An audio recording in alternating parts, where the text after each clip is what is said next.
Vamos fazer a leitura bíblica do Salmo 31, apenas os versos de 1 a 5.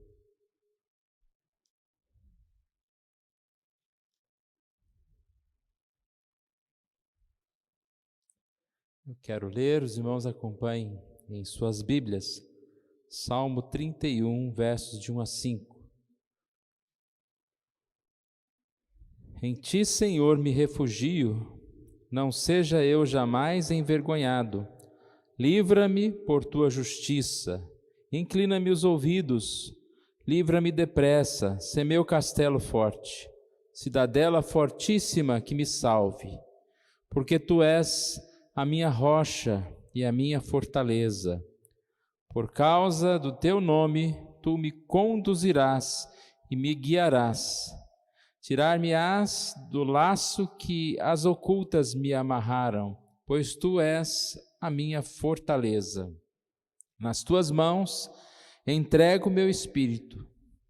Tu me remistes, Senhor Deus da verdade. O início do verso 5, nas tuas mãos entrego o meu espírito, foram as últimas palavras de Jesus. Alguns pastores, igrejas, costumam fazer um culto na sexta-feira que tem o título As 7 Palavras da Cruz. E esse versículo 5 é de onde é retirada a 7ª palavra. Na sexta-feira agora fui convidado para participar no culto das 7 palavras da Igreja Presbiteriana de Tararé. E foi muito interessante porque você pensa que vai ficar cansado, né? São 7 palavras, são 7 pastores pregando cada uma palavra de 10, 15 minutos, um vai para 18. E nós estivemos lá 2h30, começou às 10 horas e terminou 12h30. Mas passou tão rápido, né? Quando a gente está mesmo ouvindo, né, a palavra, graças a Deus a gente pode ver que não ficamos tão preocupados com o relógio, né? E como são pessoas diferentes falando, pastores diferentes, levanta, canta um hino, é um tempo que passa muito bem. Eu não pretendo demorar 2h30, é bem rápido, mas eu gostaria de falar com os irmãos nessa noite um pouquinho de cada uma dessas palavras.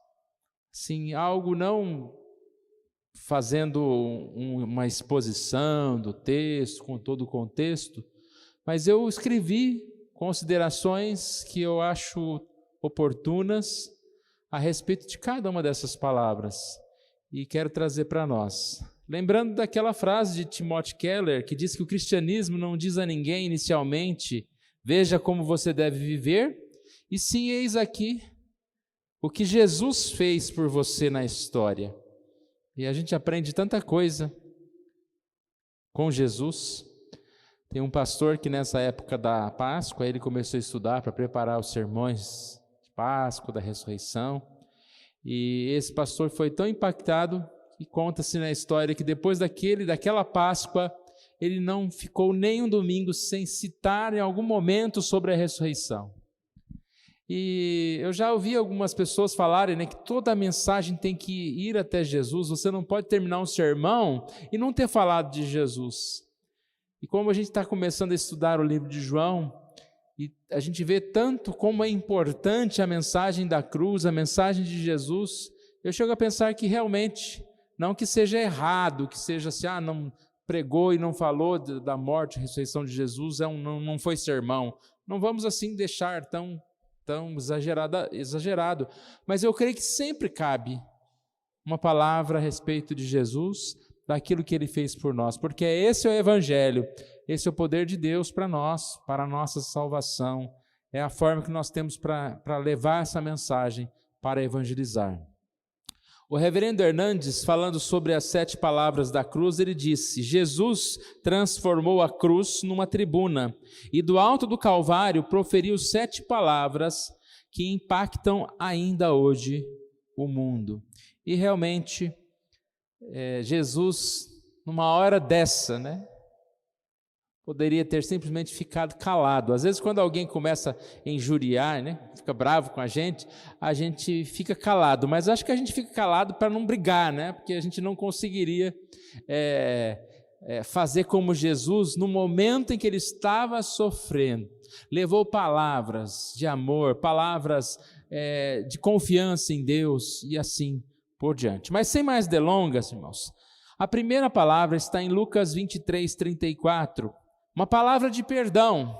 Pai, perdoa-lhes, porque não sabem o que fazem. E pensa, irmãos, como Jesus, sendo no momento daquele perseguido por inimigos, ele pede que Deus perdoe aquelas pessoas. Talvez seja a última coisa que passasse na nossa mente, né? Você imagina, vamos dizer, um assaltante ou um marginal tentando te roubar ou sequestrar alguém, eu não sei. A primeira coisa que vem à nossa mente, né, é que Deus mande um raio para que aquele homem seja punido, né, que ele seja preso. Mas na nossa mente deve ser como Jesus. E eu acredito que a gente passa por isso. A tristeza que dá. Talvez mais do que raiva de alguém que está te roubando, é a tristeza da condição daquela pessoa. Não sabe o que está fazendo, a maldade que está fazendo. E imagina alguém que está matando Jesus, ele não pode saber o que está fazendo. Jesus veio para salvar, veio para dar a vida, e ele vai matar Jesus? E é interessante que muitos desses que participaram da morte de Jesus, depois eles se converteram, realmente. Paulo falou sobre isso e nós cremos que Deus assim é bondoso. E dessa primeira palavra a gente tira essa lição, irmãos. Nós devemos viver como Jesus, nós devemos perdoar os nossos irmãos, nós devemos olhar até mesmo para o nosso inimigo e pedir que Deus esteja abençoando. A gente vê muitas vezes hoje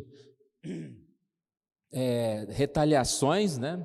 Principalmente na internet, né? Porque às vezes pessoalmente a pessoa não tem coragem, mas na internet vai lá e faz uma retaliação, e um falando mal do outro. Nós, como cristãos, nós devemos orar pelo nosso inimigo, por aquele que você fala, coitados, eles não sabem o que estão fazendo.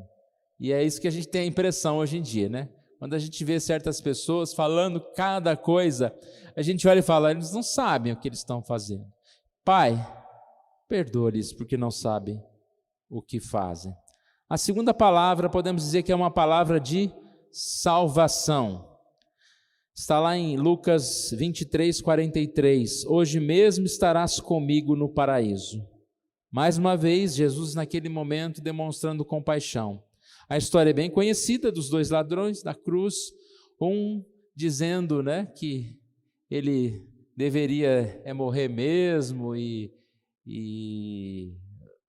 praguejando contra Jesus, e o outro falando a respeito de perdão. E Jesus nessa hora, ele olha para esse e diz, hoje mesmo estarás comigo no paraíso. Essa palavra, ela nos mostra algumas coisas. Primeiro, que o céu é uma realidade. Alguns tentaram mudar a frase dizendo, hoje mesmo te digo, estarás comigo no paraíso. Mas a frase correta, o versículo correto é, hoje mesmo estarás comigo no paraíso. Ou seja, quando nós morrermos, nós não vamos ficar dormindo, nós não vamos esperar um momento, nós já vamos estar com o Senhor. Isso mostra que o céu é uma realidade e nós vamos desfrutar da presença do Senhor. Uma outra coisa que a gente pode ver aqui é a respeito do arrependimento. Sempre há tempo para arrependimento. Embora nós não devemos deixar para a última hora, mas sempre há tempo para o arrependimento. Sabe que existem pessoas que falam, eu já fiz tanta coisa má, e para mim agora eu não vou mudar. Depois de velho eu não vou mudar. Eu não vou deixar isso, eu não vou deixar aquilo, eu não consigo. Sempre há tempo para arrependimento, sempre há tempo para mudança, sempre há tempo para entregar para Jesus a nossa vida e ouvir de Jesus, você está comigo, você é meu filho, vem para mim, vem para minha casa, venha para a minha presença. E assim Jesus recebe.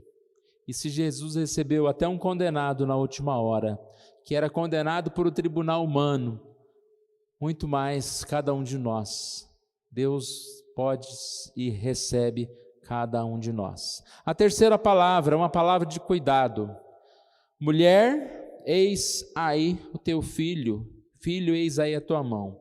Lá em João 19, 26 e 27, o texto diz: vendo Jesus sua mãe e junto a ela o discípulo amado, disse: mulher, eis aí o teu filho. Depois disse ao discípulo: eis aí a tua mãe.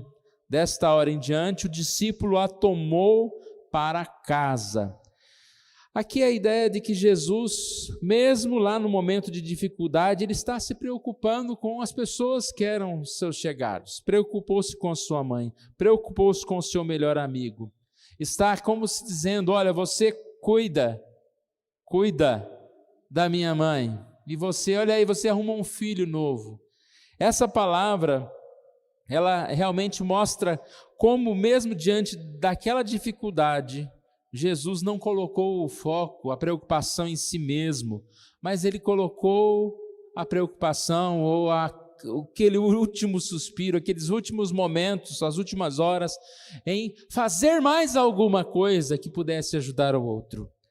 Nós, se pararmos, irmãos, para pensarmos nos nossos problemas, talvez a gente nem está pendurado numa cruz para morrer, né? Mas a sensação é parecida. Mas se nós pararmos para apenas olhar para os nossos problemas, nós vamos cair em pânico, em desespero. Mas se nós utilizarmos o nosso tempo para ajudar alguém, para abençoar alguém, para pensar em alguma coisa que sirva de consolo para alguém, nós vamos perceber como essa distração nos fará esquecer dos nossos próprios problemas. Talvez nós estamos sofrendo porque nós estamos muito pensando naquilo que nós estamos passando, naquilo que nós vamos enfrentar. A distração não é uma irresponsabilidade, né? Eu estou cheio de problema, eu vou me distrair. Não, essa distração, ela é uma forma de confiança em Deus. Porque mesmo diante dos problemas, eu não estou ali tentando o tempo todo fazer alguma coisa, porque eu sei que eu não posso fazer nada, eu tenho que entregar para o Senhor os meus problemas. E nesse tempo, se eu não posso fazer por mim, às vezes eu posso fazer por outra pessoa. Eu posso ajudar outra pessoa, eu posso abençoar outra pessoa. E isso é muito bom, como nós podemos fazer isso. A quarta palavra, uma palavra de angústia. Jesus diz: tenho sede. Lá em João 19, 28, é um relato assim dos mais impactantes. Alguém que estava com sede. Você imagina, a gente fica aqui no culto 1 hora e pouco, às vezes dá aquela sede. Jesus estava ali já horas no sol, sofrendo. E aqui diz o texto: depois, vendo Jesus que tudo já estava consumado, para se cumprir a escritura, disse: tenho sede.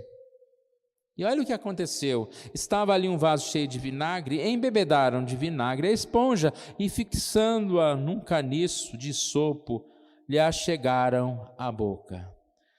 A gente percebe o sofrimento de Jesus, irmãos. E aqui a gente tira uma grande lição, né, que aquele que sofreu é aquele que sabe compadecer, porque é aquele que sofreu.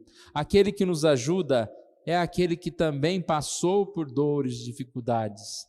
É algo que a gente sempre tem, né, como experiência. Às vezes alguém fala assim: quem é você para tentar me ajudar? Você não sabe, nem imagina os meus problemas. A sua vida é fácil, né? Você não está passando pelo que eu estou passando. Jesus passou por muito mais, por dificuldades, pelo sofrimento. Como ele foi 100% homem, ele passou por dores e ele sabe também cuidar de nós. Agora o curioso, que aqui ele expressa: tenho sede, mas a sua sede não iria impedi-lo de cumprir a sua missão. Nós sabemos que Jesus poderia se libertar da cruz, nós sabemos que Jesus podia fazer chover lá, Jesus podia inundar tudo, Jesus podia fazer aparecer um copo d'água para ele é Deus também, ele tem poder para isso. Mas a gente vê que a sede maior de Jesus foi de cumprir a vontade de Deus, não foi de beber água. Porque ele tinha sede, mas ele falou: não, agora não é hora de beber água, agora é hora de morrer na cruz para salvar. E eu lembro de outra passagem que pode ser semelhante, né? Quando Jesus diz, não só de pão viverá o homem, mas de toda a palavra. Quantas vezes nós temos fome, nós temos necessidades, nós temos vontades, mas se essas vontades, se essas necessidades vão ocupar o lugar do nosso propósito, devemos passar por elas. Nós temos sede, mas a nossa sede maior precisa ser de andar nos caminhos de Deus, de fazer a vontade de Deus, porque senão, irmãos, nós vamos ficar aí correndo atrás das nossas vontades, dos nossos desejos, nós não vamos cumprir o propósito de Deus na nossa vida, nós não vamos nem ser crente direito desse jeito, porque nós vamos viver para satisfazer a nossa fome, a nossa sede, e nós precisamos buscar nos alimentar de Deus, da nossa missão diante de Deus.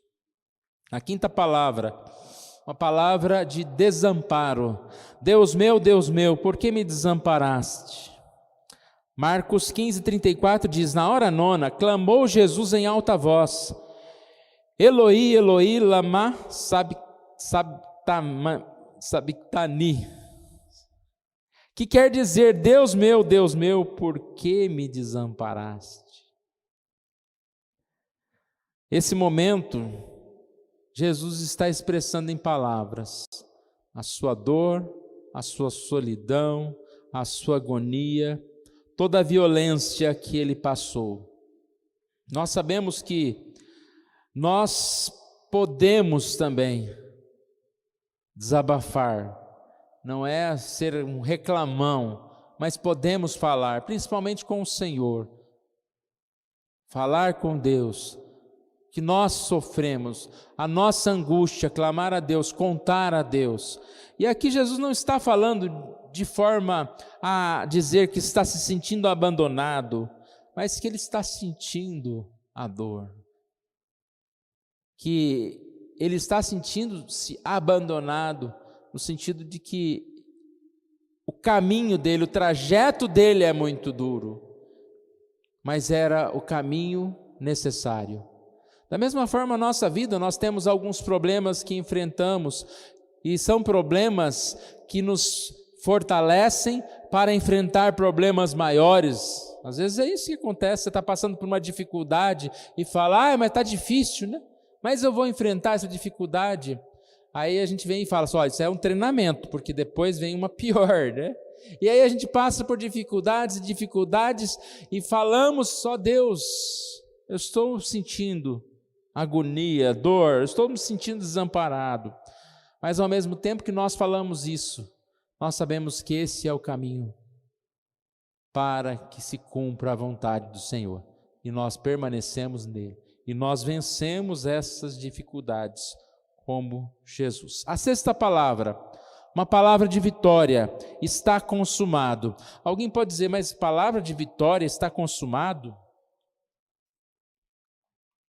Aqui ele está dizendo que ele vai morrer. Mas Jesus não apenas estava morrendo, ele estava morrendo depois de cumprir a sua missão.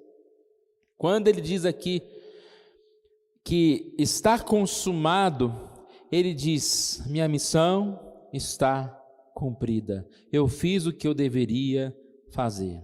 Hoje cedo nós falamos, que algumas pessoas, quando chegam a uma certa idade, começam a ter duas dificuldades. Primeiro, lamentar pelos pecados cometidos. E outro, lamentar pela ausência de algumas ações que deveriam ser feitas. De não ter feito algumas coisas. Eu poderia ter feito isso, eu poderia ter estudado aquilo, eu poderia ter trabalhado mais na igreja.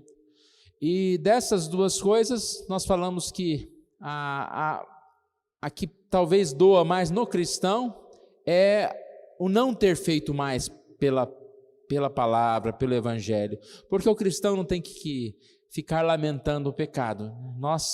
Não que nós não nos arrependemos, não, exatamente porque nós nos arrependemos já, nós não carregamos mais esse peso. Então você não precisa ficar lembrando sempre do que você fez errado, com remorso daquilo que você fez, ou contra alguém, ou contra Deus, ou seja o que for.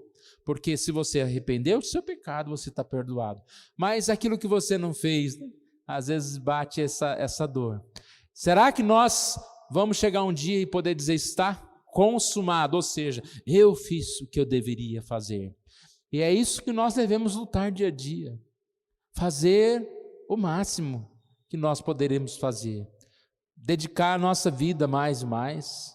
No Senhor, nosso trabalho não é vão, devemos estar firmes na obra do Senhor, firmes no caminho do Senhor. Qual é a nossa missão?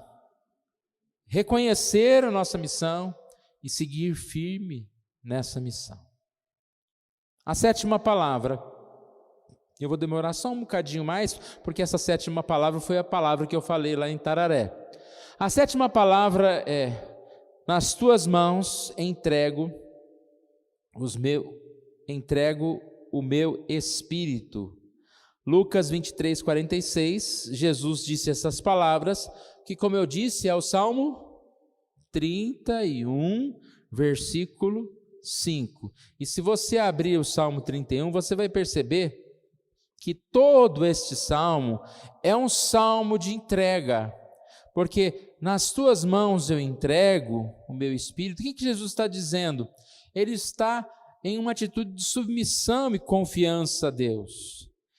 Mais uma vez eu repito, Jesus poderia, do mesmo jeito que eu disse que ele poderia trazer água, fazer chover, brotar um copo d'água lá, ele poderia naquele momento dizer: não, agora tá bom, né? Vou descer daqui, eu não vou morrer, porque eu vou me curar, né? Curei tanta gente, essas feridas aqui vão ser curadas agora em meu nome, né? E aí pronto, vou seguir. Não, Jesus aqui está entregando. A morte é algo que ele passou. Se era humilhante nascer, imagina morrer. Então Jesus vem a esse mundo, nasce, vive e passa por essa humilhação de ser homem, de viver aqui. Mas aqui ele passa por esse momento de total entrega nas mãos de Deus. Nas tuas mãos entrego o meu espírito. Por que Jesus entrega? Porque ele confia. Ele confia no plano de Deus, ele como homem aqui no caso, no plano do Pai, de enviá-lo para salvar a humanidade. Ele se entrega. Que missão difícil, e ele diz: eu me entrego. O salmista Davi no Salmo 31, ele expressa essa confiança, e ele fala, né, eu me refugio, eu me inclino ao Senhor, e aí ele dá motivos, porque o Senhor é a minha cidadela fortíssima, porque o Senhor é a minha rocha, a minha fortaleza, porque o Senhor me conduz, porque o Senhor me redimiu, e aqui ele vai dando vários motivos para entregar-se nas mãos do Senhor, e é isso que ele faz. Nós vemos que ele entrega a sua vida, os seus caminhos, com confiança no Senhor, com confiança no Senhor. E é assim que nós devemos viver, assim que nós devemos dia a dia colocar a nossa vida diante do Senhor. O Senhor que é o nosso castelo forte, o Senhor que é a fortaleza, que é a rocha, esse é o nosso Deus. Nós devemos entregar totalmente. Olha o versículo 14 do Salmo 31. Quanto a mim, confio em ti, Senhor, eu disse, tu és o meu Deus. Seguindo, versículo 15, nas tuas mãos estão os meus dias. Estão os meus dias. Essa confiança, né? Não é vou entregar só lá no último dia quando eu morrer, mas eu entrego os meus dias, nas tuas mãos estão os meus dias. Como é difícil fazer isso. Chega segunda-feira, você acorda cheio de vontades, de desejos, de opiniões, de ideias na cabeça, de preguiças, de oposições, de tentações, mas mesmo diante de toda essa situação contrária, nós devemos dizer, nas tuas mãos estão os meus dias, fortalece, Senhor Deus, a minha vida.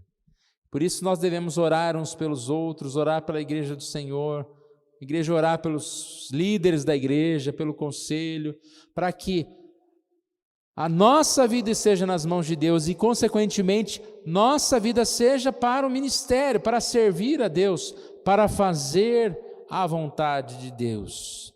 Nós precisamos confiar em Deus, como Jesus, como Davi, entregar as nossas vidas nas mãos de Deus, sabendo que Ele tem cuidado de nós. E aí é a questão, irmãos, nós dizemos que confiamos em Deus, mas a nossa entrega será mesmo total? Nós confiamos no Senhor? E é um exercício fácil de ver isso, quando a gente aparentemente está tentando resolver os problemas por nós mesmos. Estamos tentando levar uma vida boazinha que satisfaça a Deus, como se a nossa justiça servisse. Estamos tentando resolver os nossos problemas. Aí falar, Deus ajuda, mas eu vou dar conta. Não, irmãos, nós temos que entregar nossas vidas nas mãos do Senhor. E realmente Deus vai nos dar força para essas coisas. Mas nós sempre temos que ter esse sentimento de incapacidade, o que não era o caso de Jesus, né? Ele está falando que ele te entrega, não é por incapacidade, mas porque que realmente entrega. E nós, irmãos, mesmo se a gente tiver 1 milímetro ali, um pouquinho de capacidade, até isso a gente tem que entregar nas mãos do Senhor. Eu não estou fazendo nada, é tudo, Senhor, é 100% Deus. Eu não estou, eu estou entrando aqui com um servo de Deus. E aí Deus vai nos fortalecer para fazer a sua obra. O Salmo 31, 24, o Salmo 31 termina de forma especial, né? Dizendo, sede fortes. Então é um conselho. O salmista aconselhando os outros, como se ele dissesse, como eu, sede fortes, revigore-se o coração, vós todos que esperais no Senhor, revigore o seu coração, ou seja, tenha uma atitude de entrega confiante a Deus, revigore o seu coração, fortaleça o seu coração. 7 palavras da cruz, uma palavra de perdão. Pai, perdoa-lhes que não sabem o que fazem. Uma palavra de salvação, hoje mesmo estarás comigo no paraíso. Uma palavra de cuidado, mulher, eis aí o teu filho, filho, eis aí a tua mãe. Uma palavra de angústia, tenho sede. Uma palavra de desamparo, Deus meu, por que me desamparaste? Uma palavra de vitória, está consumado. Que nós possamos, irmãos, diante dessas palavras, sermos fortalecidos. Hoje é um dia que nós comemoramos a Páscoa, a ressurreição de Jesus. Tivemos um culto muito oportuno, agradável. Eu estou sem palavras para dizer, né, como foi, né? 6 horas da manhã, mas nem parecia que era 6 horas da manhã. Nós tínhamos, posso dizer que tínhamos mais gente hoje 6 horas da manhã do que hoje à noite. E nós tivemos assim um momento muito agradável de estarmos celebrando a ceia do Senhor. E como é bom estar na igreja, né? Depois da escola dominical, nós tivemos uma parte aqui, hoje à noite. E como é bom estar com o Senhor, irmãos. Que o Senhor te acompanhe na segunda, na terça, na quarta. Quando nós pudermos nos reunir, que nós possamos estar juntos. Mas que nós possamos olhar para Jesus. Ele é o exemplo e o que Ele fez torna diferente a nossa vida. E eu termino mais uma vez citando 1 Coríntios 15, 58. Meus amados irmãos, sede firmes, inabaláveis e sempre abundantes na obra do Senhor, sabendo que no Senhor o vosso trabalho não é vão. Vamos nos colocar em pé? Vamos orar a Deus. Pai querido, nós agradecemos a Ti por essa oportunidade que o Senhor nos dá, Senhor Deus, de mais uma vez nos reunirmos para cultuar o Teu nome, para adorar ao Senhor, ó Deus, por tão grande salvação. Obrigado, ó Pai, porque Jesus também foi esse exemplo para nós. A sua vida, ela deve ser, ó Deus, imitada por nós, como imitadores de Cristo, ó Deus, devemos seguir os Teus passos. E que nós possamos seguir, ó Deus, até mesmo nesse momento final, em que em algumas palavras o Senhor mostrou, ó Deus, tantas lições para nós. Que o Senhor nos ajude a nos entregarmos ao Senhor, a perdoar o nosso próximo, a amar, ó Deus, os nossos amigos, a colocarmos as nossas angústias diante do Senhor, ó Deus, a nos fortalecermos em Ti mais e mais. Obrigado, ó Pai, por esse momento, por cada irmão que está aqui, que participou desse momento. Que o Senhor Deus fale aos nossos corações. Nós oramos em nome de Jesus. Amém.